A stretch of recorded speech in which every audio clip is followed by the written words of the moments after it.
That being said, though, let's have a look at this new DLC, because Paradox has finally adjusted their DLC policy.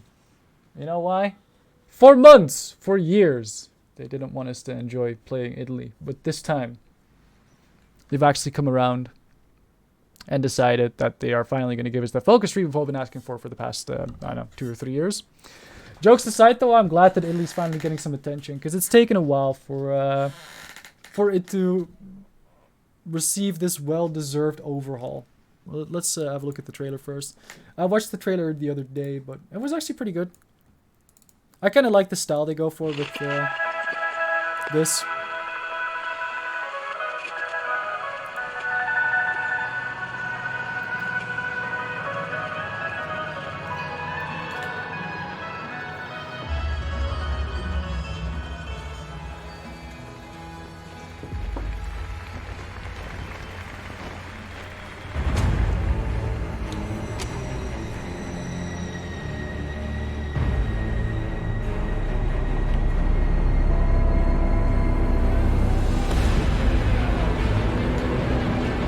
It's a nice postcard.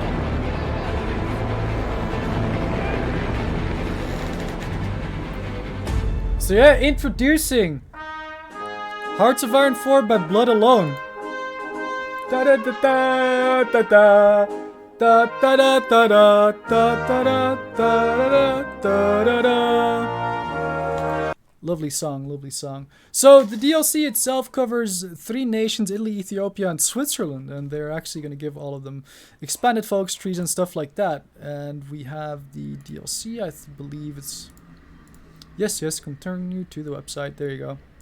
So this is the actual DLC itself. It's called By Blood Alone. It's going to cover those 3 nations, amongst other things, which are... So we got the new Italian focus tree, follow the historical path of Mussolini's Italy, or rewrite history by restoring power to the monarchy, leading a communist revolution, or promoting democracy. So this is just the standard where you get all 4 different paths. For Ethiopia, apparently it's going to focus on either defeating Italy or becoming a government in exile. I assume you would do that with the UK, so you probably get mechanics similar to what the Netherlands has. If you don't know what the Netherlands has, do they still exist somewhere? No, I don't think they exist in this game anymore, so I can't show you. But essentially, bottom right side of the Dutch focus tree, you've got a bunch of focuses like buy guns from the US, build up legitimacy, get off-map factories, build up your colonies and stuff like that. So I assume it'll be something like that. Obviously, Ethiopia doesn't have any colonies, but the rest of it can get. So yeah, I assume it's stuff like that. Then we got the new Swiss focus tree, surrounded by France, Germany, and Italy. The mountain nation of Switzerland finds strength in its neutrality, balancing competing factions and overtures from the great power. So this one, I'm a little concerned by. Why? Because at the start of Battle for the Bosporus, when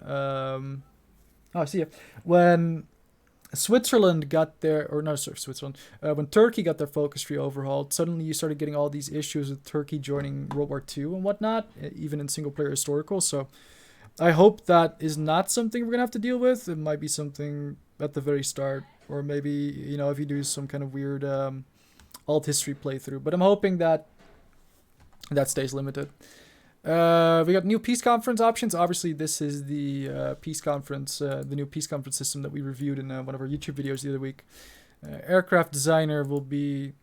Well, the thing is, the aircraft designer is kind of weird, because they said at the start, like when they've released the new air... the def corner on air, they were like, hey, this is not going to be a new NSB tank designer escort deal. And then now suddenly they announce an aircraft designer within the DLC. So I'm thinking that we will get an aircraft designer, fully functional one. You'll probably be able to switch around some modules. I don't know what it's gonna do though, because if they maintain the air system as it is, which they have, like so far they haven't announced any fundamental changes to the air system. If the air system changes, then fair enough. But air is not the same as with tanks, right? When it comes to air, there is one ultimate meta version of building your fighter, and that's the way you want to build it, because it isn't about tactics or strategy at all. It's just about plain old industrial capacity trading. Who can build the most and who can build the best, right? and you're just trading. You're just trading. You're just trading. There's no encirclements or anything like that. So unless they actually change the air system, I don't think this is going to have a major impact on the game. We'll just have to wait and see. Obviously, we haven't seen any teasers about the new aircraft designer yet, so I don't really know what to expect from it. I'm expecting a system similar to NSB's tank designer. However, I don't know how this is actually going to work in the game. In the game, this could be incredibly underwhelming if Paradox doesn't change the way that air works right now. But yeah, there's just no way for us to notice or find out or whatever until the DLC is out or until we know more about this potential aircraft designer. Because I do not think this is a typo, because it specifically says design and build your own planes, which wasn't a part of the air update that they announced in Dev Corner 2 weeks ago. So new thing is unit medals. A log of each division's accomplishments lets you track their performance and even allows you to award unique medals to division commanders for their actions in the field. If you're curious what that's going to be like, I think it's going to be similar to this, which you have for ships, where if you go to the ship history, you can see all the battles they fought or who they hit and who they sunk and whatever. Here you can see, for example, this Lexington class carrier, USS Saratoga. It assisted in sinking the Mutsu, Japanese BB, and it sank a few Free French and Nazi German DDs. And it killed Schlesien, or assisted in it. But yeah, I think it's going to be something close to that, or similar to it. And then obviously you can give unique medals as well. I have no idea what they're going to do yet. It might give some bonuses, but I don't know. I think it's just a LARP thing from what I could tell. So next up is Embargo interaction. Embargo your enemies with new diplomatic interaction, preventing them from trading with you if you have generated enough world tension. That is interesting. This is an interesting one for both multiplayer, like normal multiplayer, and for roleplay. Essentially what this does is it adds another button for you to click in the diplomatic interaction screen. But it could be cool, like if you're playing a minor in like an RP game, like a Cuba or whatever, and you can just, block Germany from buying your oil or something like that. I think it's interesting, and I'm curious how the AI is going to deal with this. Like if the AI is actually going to use this, or if it's going to be something that players for the most part are using. Because it could be interesting, like, let's say you're playing single player Germany, and you do the German thing of declaring war on everyone.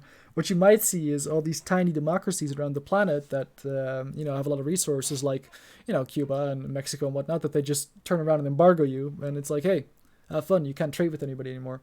It's a nice incentive to go for specific resources as well in future conquests, so I like that. I hope the AI actually uses it, because it could be interesting. It also could be awful, because on the other hand, if like every AI, like the Dutch East Indies and all of them, turn around and say, nah bro, we're not playing with you, have fun building refineries for the next 2 years, otherwise you're not building any airplanes. And that was fireworks. Thanks. Standard, so we got new unit models coming in. I think that's relatively standard with every DLC. 67 new plane models is interesting though, so that means that we're going to see a lot more unique models for planes. I like that, because right now all I usually see is the Spitfire, and that's really it, and American bombers. And 12 new music tracks. Obviously the music tracks, interesting. I wonder if this is going to be a DLC pre-order track like this, or if it's going to be part of the base DLC. I hope it's part of the base DLC, because I missed out on getting Katyusha last time, and I don't want to miss out on any more epic music.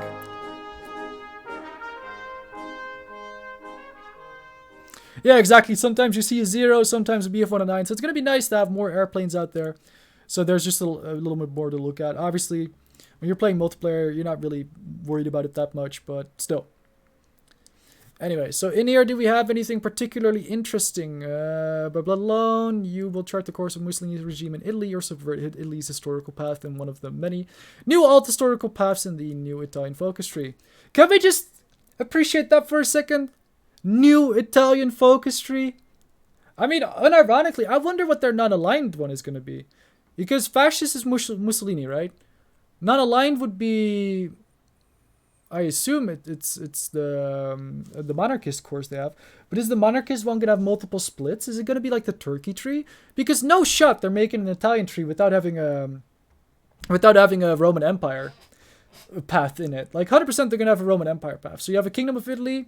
Maybe Kingdom of Italy splits into Roman Empire, or maybe Roman Empire is a path is like an alt history fascist path. I think it would make more sense if Roman Empire was like an alt history fascist path.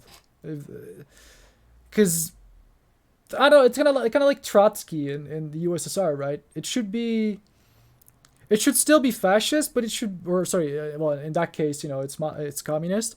But Trotsky doesn't make any sense if it's not communist, right? So what about the Roman Empire? The Roman Empire, to me, only makes sense if it's also fascist. So what you might see is like an alternate fascist path, which is the Roman Empire, a monarchist path, which would be indeed Victor Emmanuel, a communist path, which would be, I have no idea who the Italian communists were, but whatever, and then a democratic path. Though, to be fair, would you see the Italian democratic path? Would that retain Victor Emmanuel? Because he's still there for the fascists as well, right? Like he never stepped down, did he? Yeah. I mean, he couldn't really do much, but he never stepped down. Anyway. Alongside a number of changes to the air warfare system take advantage of comprehensive plane designer feature, as well as numerous quality of life improvements and new functionality for owners of La Resistance in the Intel system. I wonder what that's about. I assume it's just being able to see in what air zones people are operating and with what airplanes. Accompanying the new plane designer, we'll be adding a whopping 67 new 3D plane models. Yeah, we just talked about that, okay? So they're also adding models to important planes currently lacking them. I like that. In By Blood alone, you will be able to make use of a variety of new demands in the overall peace conference feature. We talked about that. Demand the demilitarization of states, the dismantling of military industry and defeated foes, civilian factory war reps, and access to resource rights in addition to the expected array of peace conference actions. Thing is, as much as I like the idea of dismantling military industry and civilian factories and whatnot, I don't think that's ever going to happen because you're just going to end up taking territory. Unless they add a specific thing or specific mechanic that really debuffs you for taking new territory in HOI4, I don't think anybody's ever going to really use those mechanics unless they're like LARPing or whatever. Like there simply is no reason for you to ever not take land. Yeah, okay, you have to spend some manpower and some support equipment and some guns, but not to a point where it's not... I don't know. I wouldn't say it would ever become untenable to take land. And having the land is always stronger in my mind, because if you have 100% collaboration, you get way more out of it than you would if you just told them, hey, delete your factories, right? Anyway, Divisional Commanders will now be the bread and butter of your officer candidates. Grow their skills passively as they perform their duties in command of divisions. Reward their actions in combat with country-unique medals, and see their persistent achievements follow them as they are promoted to a higher position over the course of the game. This one I'm also curious about, because does that mean that we can no longer recruit generals in the same way, or do we recruit generals out of our divisional commander pool? And I got a lot of questions about this one. Vatican Holy Empire, I think that would be interesting. Let's check the Paradox forum, see if we missed anything. So here we've got, no. Do we have an FAQ? We do not have an FAQ for the DLC. All right, well, I'm excited for it. I think the DLC is going to be interesting because, like I said, we've all been waiting for that Italian tree for a very long time. It's been a long time coming. I think everybody's excited for it, so that's good. I think the choice to go with a Swiss focus tree is interesting. I guess it is one of those nations that has been left on the sidelines for a long time. So, yeah, you can now LARP at Switzerland. I think the Mafia will definitely make it into the Italian focus tree. It wouldn't make sense if there isn't at least a mention of them. And then, in the end, you've got Ethiopia. Ethiopia is going to be interesting. I don't know if Ethiopia's focus tree is going to be competitive enough, though. Because it's either going to be too overpowered, where you can easily just yoink Italy as Ethiopia, or it's going to be too weak to be able to really withstand Italy. I mean, it is possible, even right now, as Ethiopia, to withstand the Italian invasion, but it's not fun. It's not fun in any way, shape, or form. It's a lot of micro from day one. It's very slow and all of that. So yeah, I wonder what I think I'm most looking forward to the Ethiopian focus tree, just because I'm curious what they'll actually do with it. Like, I'm genuinely curious what they would do with an Ethiopian focus tree. So, I guess all we can do is just wait until we have more than just a teaser out there. But honestly, I think this DLC is a good idea. I'm glad that they're finally doing it. And I'm looking forward to figuring out what it entails and how it works.